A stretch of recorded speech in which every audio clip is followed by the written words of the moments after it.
Thank you, Lauren, so much for that introduction. Hello everyone, my name is Cameron and I'm a Senior Customer Champion at Zapier. Today, I'll be introducing you to Zapier and showing you some powerful ways in which you can automate your workflows by integrating DocuSign with Zapier. For today's agenda, we're going to start by talking a little bit about Zapier as a company.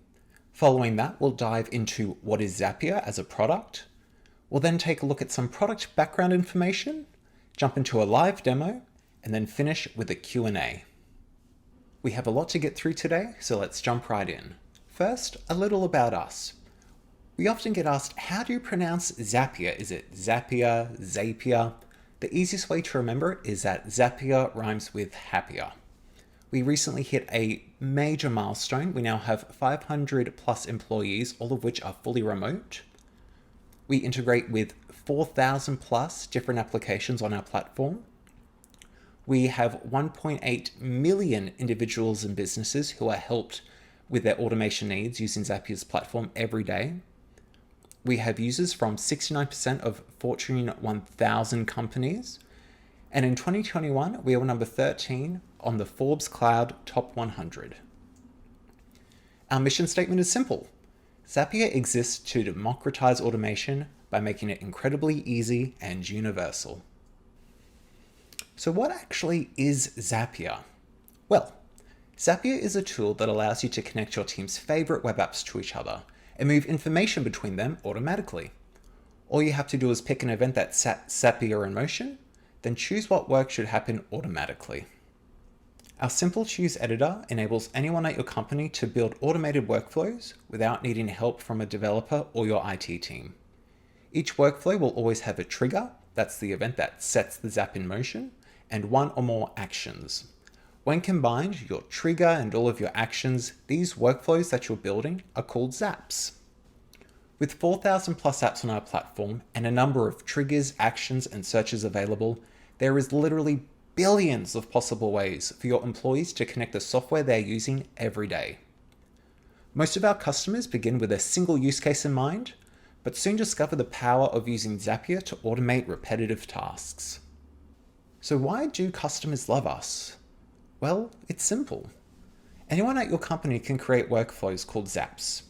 As I mentioned before, we connect the apps you use most often to help repeat repetitive tasks. For example, say you're using Shopify and Facebook to track conversions. One Zap you could set up is whenever you receive an online order on your Shopify store, trigger a Zap. And using the information from that Shopify order, you can use it to create a conversion event in Facebook automatically. Let's look at another example of a Zap. This time using Facebook lead ads, Gmail, and Slack. So let's say every time you receive a new lead in your Facebook lead ad form, you might want to send that lead a personalized email and then send an alert to a Slack channel. The way this Zap would work is it will trigger when a new lead is received. It will then go on to send an email using the connected Gmail account, and it can dynamically insert variables from the received lead, such as email. So in this example, we can see that the Facebook lead has given us the first name Mike, and that's been dynamically inserted into the email that is sent. And then finally, the Zap will send a channel message on Slack to say, hey, heads up, we've got a new lead with these particulars. Now that we have a better understanding of what Zapier is and what it does, let's define some terms. Let's start with Zap. Zap is our term for the automated workflows that you set up between your apps. A trigger is the event that starts your Zap, for example, a new lead in Facebook. Actions and tasks. Actions are events that happen after your trigger. For example, sending a channel message in Slack to notify the team. Every time Zapier performs an action, that's what we call a task.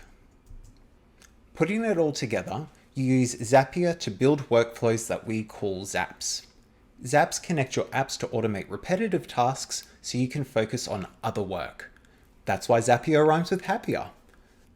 Let's start to look at Zapier in relation to DocuSign. As it is today, we have thousands of users who trust Zapier to connect their DocuSign account with other apps that they use day to day. For example, some users might leverage Zapier to help automate creating signature requests in DocuSign, whilst others might trigger a zap when an envelope is sent or created in DocuSign to then perform other onward tasks. Some common app types that users connect to DocuSign through Zapier are team chat apps such as Slack, CRMs such as Salesforce, file management such as Google Drive, and project management such as Asana. Let's now go ahead and jump into a demo. For our demo today, we're going to be building two zaps. In our first zap, we're going to have it trigger when a new entry is created in Typeform. We'll then have DocuSign create a signature request. We'll create a deal in ActiveCampaign, and we'll end the zap by having Slack send a channel message. In the second zap, we're going to have it trigger when an envelope is sent or completed in DocuSign. We'll then have Trello create a card, and finally, we'll have Airtable create a record. When you're first taken into the Zap editor, the first thing you're asked to do is set up your trigger. Remember, this is the event that's going to occur and set the zap in motion. So for this example, I want the zap to trigger when a new entry is created in Typeform. In the field here, I'm going to search for the Typeform integration, and I'm going to select the trigger event. Typeform only has one trigger event, and that's when a new entry is created. Other integrations might have several different events you can choose for when you want the zap to trigger. Clicking continue, you'll be asked to connect the Typeform account that you want the zap to communicate with. I've already selected a Typeform account, so I'm going to select that from the menu provided.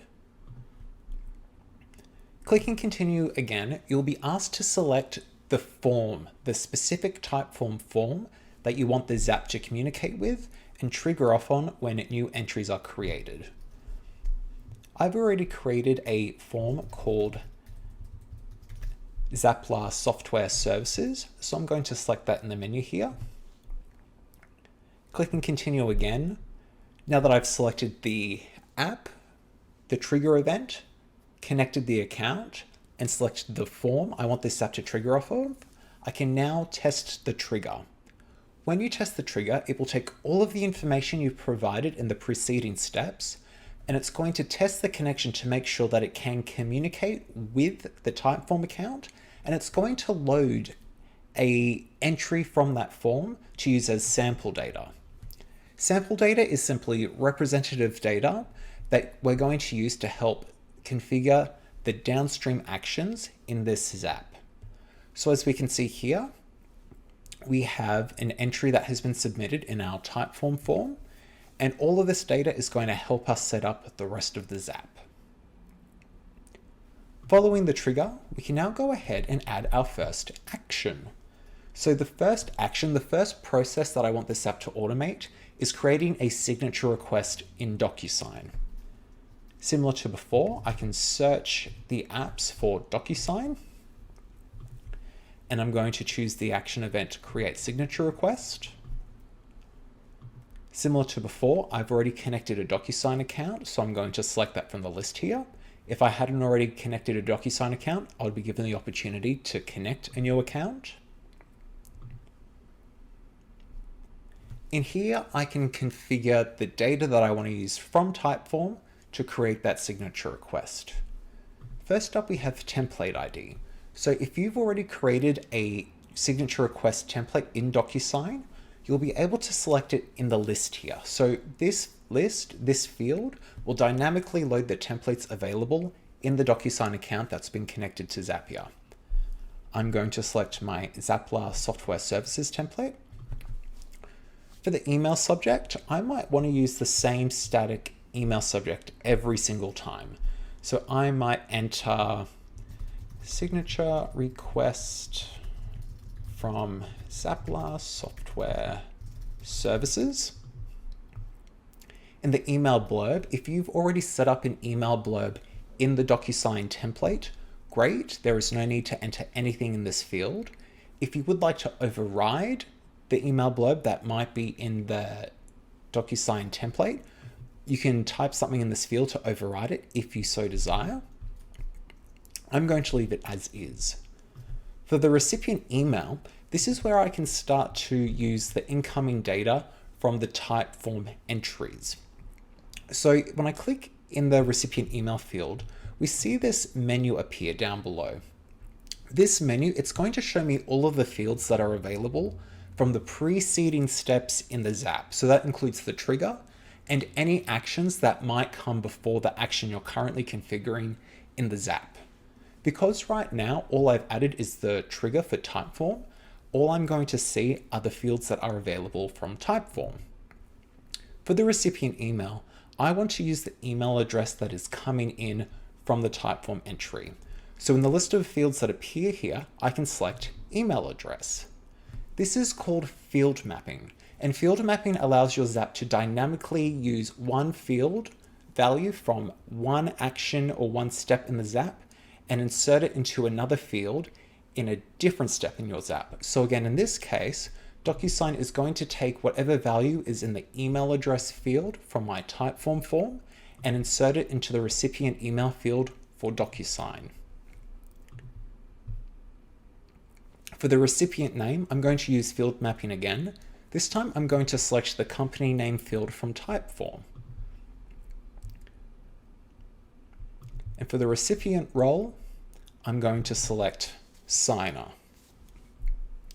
When I click continue, it's going to give me an overview of everything I've just set up. So it's going to review the template ID or the DocuSign template that's being used, the email subject that's going to be used, the email blurb. This is only going to show something if I'd typed it into the Zap editor to overwrite the template. Otherwise, when this request is sent, it will utilize whatever has been set up in the DocuSign template. The recipient email and the recipient name, just using the data from our sample data and the trigger, and the recipient role, signer. When you've finished setting up in action and giving all the particulars, you're given the opportunity to test the action step. What this is going to do is using all of the sample data available in the editor, in the Zap that we're building, it's going to perform, it's going to execute the action that we've specified. So in this case, we are creating a signature request, and it's going to use all of these particulars from the Typeform sample data to actually do that. So when I click test and review, it's going to send the request to DocuSign's API, and we're going to get a response back saying that a signature request was successfully sent, and it's going to give us some particulars back from DocuSign. So for example, this is the envelope ID that DocuSign has assigned this signature request. After the Zap has created a signature request in DocuSign, we want the Zap to create a deal in ActiveCampaign. Now, to do that, ActiveCampaign does need to associate the deal with a specific contact ID. And what we can do is we can have ActiveCampaign search for the email address provided by Typeform to return that contact's unique ID from within ActiveCampaign itself. So we're going to add a new action to our Zap here. We're going to select ActiveCampaign and select Find Contact. I'm going to select the ActiveCampaign account that has already been connected to Zapier. And then in the email address field here, I'm going to use field mapping. Again, this will allow the Zap to dynamically take the email address from the Typeform entry and hand it over to ActiveCampaign. So this is essentially telling ActiveCampaign, hey, find me a contact with this email address, example@123.com. When I click continue and test the action, we're going to get all of these particulars. So right now in ActiveCampaign, this is a fairly empty contact record. It's really only got an email address, first name, last name, but most importantly, it also has the contact's ID from within ActiveCampaign. And this is important because when we add our ActiveCampaign create deal action, we can reference this contact ID result. So we're going to go ahead and add another action to our Zap for ActiveCampaign, this time selecting create deal. We'll continue, we'll select the same ActiveCampaign account. So for the deal name, we might just use let's just use the company name provided in Typeform. For the value, we might just want to give a generic $100 deal value. Of course, we can change this in ActiveCampaign later. We're going to automatically assign the deal owner in ActiveCampaign. For our currency, we're just going to stick in USD. And we want to create this deal in our general pipeline. And we're going to set it to the to contact stage because it's a brand new deal. We will need to follow up with the contact about this deal to do a little more triaging. And then down here, this is where in contact ID, if we click in this field, as you can see, because right now we're working on step 4 of this Zap, so we can see all of the particulars from step 1, 2, and 3. It was in our step 3 of this Zap, find contact, where we searched for the contact's email and the contact's ID was returned to us. So we can select step 3 contact ID, and this is going to tell ActiveCampaign, hey, I want to create this deal and I want to associate it with the contact with ID 9339, which is our example at 123.com contact. I want to go ahead and click continue. Again, it's going to give us an overview of the data that we're sending to ActiveCampaign to create this deal in the various fields. We're going to click test and review. And then we're going to get a result back saying, hey, using all of the information you provided, we have successfully created a deal in ActiveCampaign. For the last step of our Zap, we want to send a channel message in Slack. To do that, same as before, we're going to go ahead and add one more action. We can search for the Slack integration. And for our action event, we can select send channel message. I'm going to select a Slack account that I've previously connected.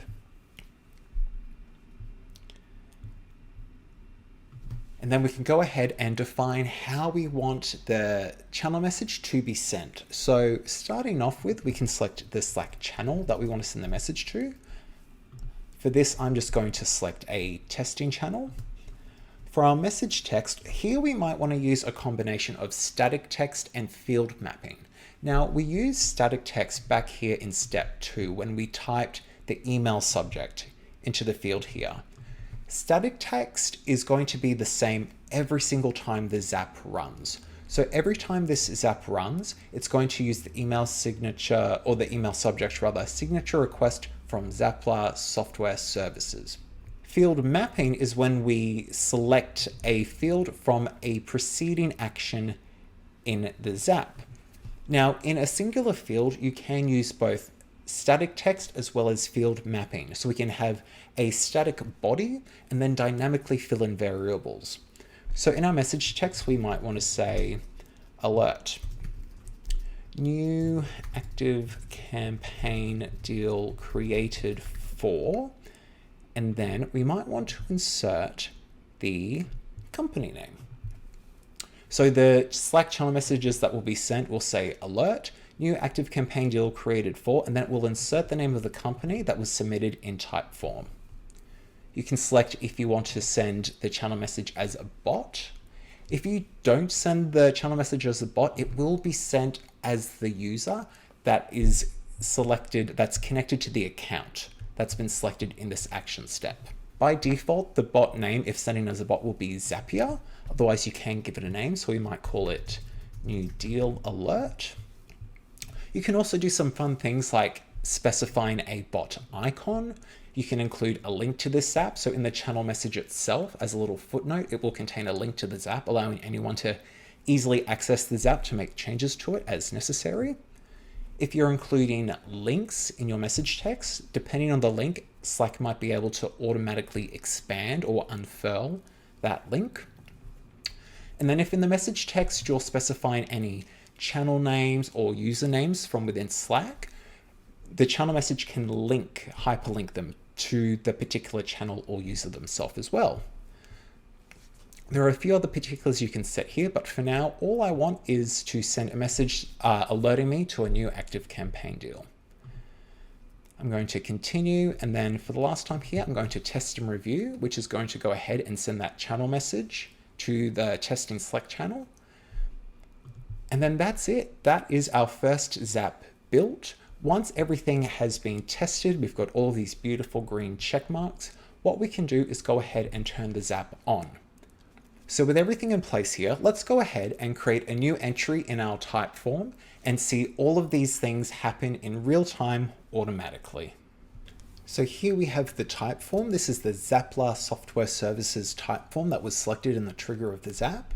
For the company name, I'm going to go ahead and just enter Cameron Phillips Inc.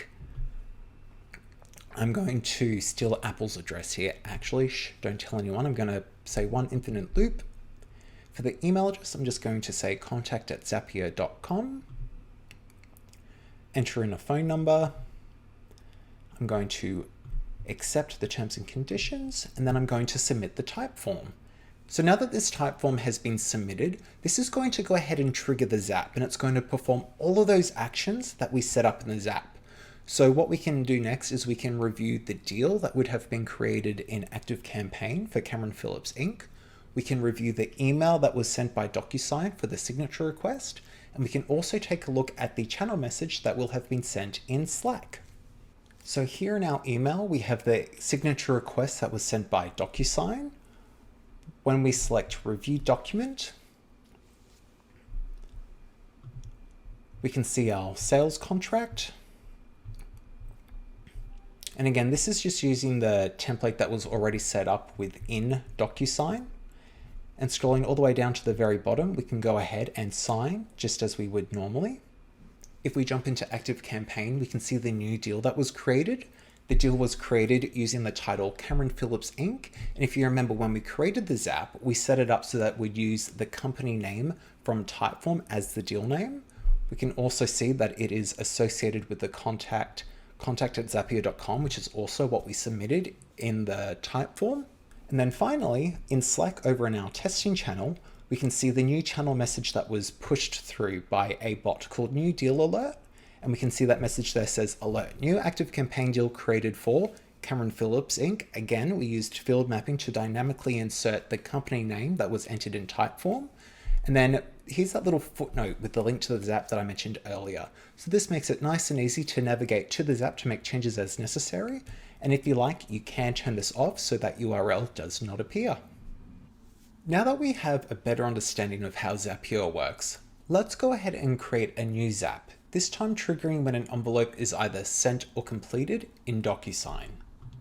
I've already gone ahead and started a new Zap here, and I've selected DocuSign and the triggering event. I've gone ahead and connected my DocuSign account to Zapier.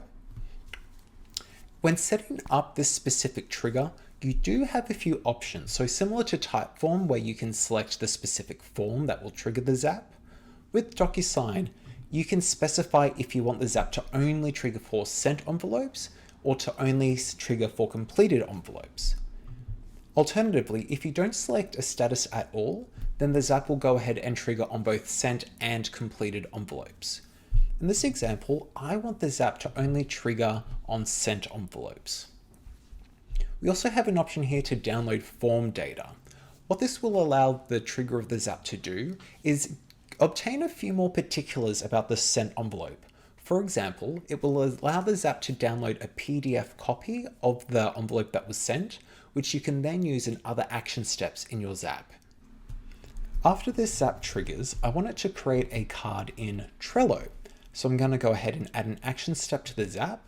I'm going to select the Trello integration and select the Create Card action event. I'll select my Trello account. And then I can go ahead and set up the action to specify the particulars I want to use from DocuSign when creating this card. For the board, I'm going to go ahead and select my DocuSign contracts board. And I'm going to sign my DocuSign sent envelopes list. For the name, I'm going to use the signer's name that are incoming from the sent envelope. And then the only thing I want to specify when creating the card is a file attachment. More specifically, when a Trello card is created, I wanted to upload a PDF attachment of the envelope that was sent. So if I scroll down in my list here, we'll have this option, documents download link exists but not shown. So this option here, it includes a URL to the DocuSign PDF, and Trello can use that to upload a copy of the PDF to the Trello card. I want to go ahead and continue. Same as before, I can test this action, and it's just going to verify that everything's communicating properly with one another. The last thing we want this app to do is create a new record in Airtable. So at the bottom of our Zapier, we can click the plus icon to add a new action. We're going to select Airtable and select the Create Record Action event. I will select our Airtable account, select the base and table in which we want to create the new record. And this is a pretty simple Airtable base. We're just going to collect the signer's name, the signer's email address, and then similar to Trello, we want to go ahead and upload a PDF copy of the sent envelope. We'll continue and we will test the action just to make sure everything's communicating properly. Beautiful, we've got a green check here. So if we now go ahead and jump into Trello, we can see here the new Trello card that was created when we tested the action event. We can also see here that it has the PDF attachment with our sales contract from DocuSign. And if we open up Airtable here, we can also see a new record with the signer's name, the email address, and also a PDF copy of the sales contract as an attachment from DocuSign. So there you have it, a quick introduction to Zapier, and we looked at a few powerful ways in which you can leverage Zapier and DocuSign to help automate your everyday workflows. Next, let's dive into some Q&A. Our first question. I have a prospect asking how quickly contracts can be generated with a Zapier integration of Google Forms with DocuSign. This is a really great question. To answer this, we need to dive a little bit into some technical details. A trigger event for a Zap will be one of two types. It will either be a polling trigger or an instant trigger. A polling trigger means the Zap will automatically check for new data to trigger the Zap on a set schedule, on a set frequency. And that frequency is determined by your Zapier plan type. In the case of Google Forms, that uses an instant trigger. An instant trigger means that the triggering app is responsible for pushing the data to trigger the Zap as soon as it's available. So for this use case, Google Forms, as soon as a new form response is received, generally within 30 to 60 seconds, the new data will be pushed from Google Forms to Zapier to trigger the Zap, and a DocuSign signature request will be created. Our next question, what if a contact doesn't already exist in ActiveCampaign? So in our demo, we used a ActiveCampaign find contact action, and that's assuming that the contact already exists in ActiveCampaign.